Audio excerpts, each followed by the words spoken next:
We're in Wellington in Astoria among some pretty cool street art, and I'm here with Louie KR.ONE Gasparro, Astoria's very own graffiti artist.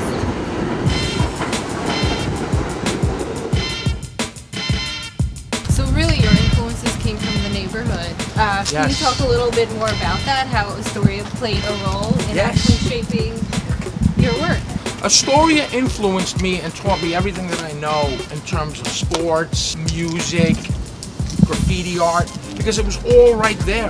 The elevated train station, the double R, back then, was 2 blocks from my house. So I would see the trains going by with all different kinds of names on it. So that attracted me. That shaped my thinking in terms of, like, you know, wanting to do that.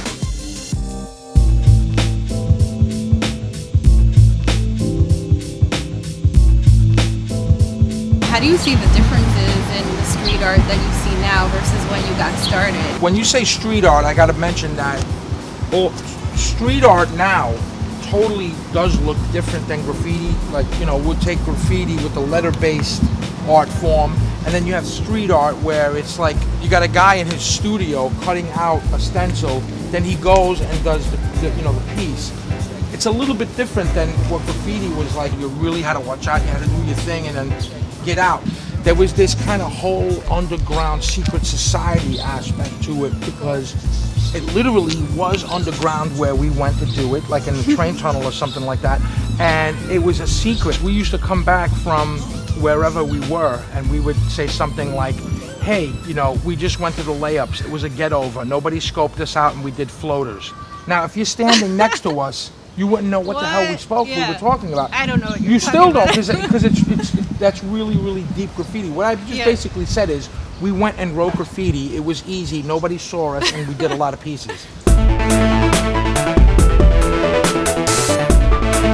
A piece is a shortened version of the word masterpiece, and it's usually, you know, a masterpiece. It's like a really well executed, kind of elaborate, you know, version of your name.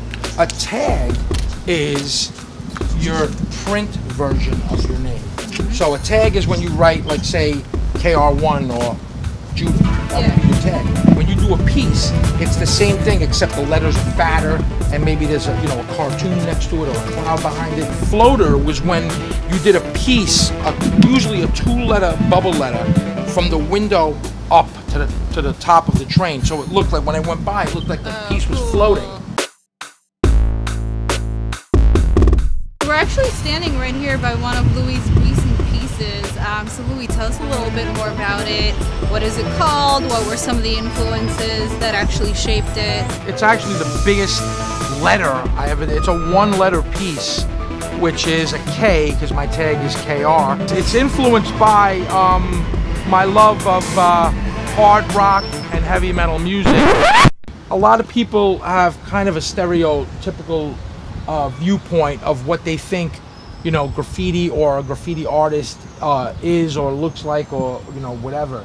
I don't know how many heavy metal rock musicians write graffiti. I mean, I actually do know a few, but I don't know how many there are. I love heavy metal and hard rock, and I try to bring it in.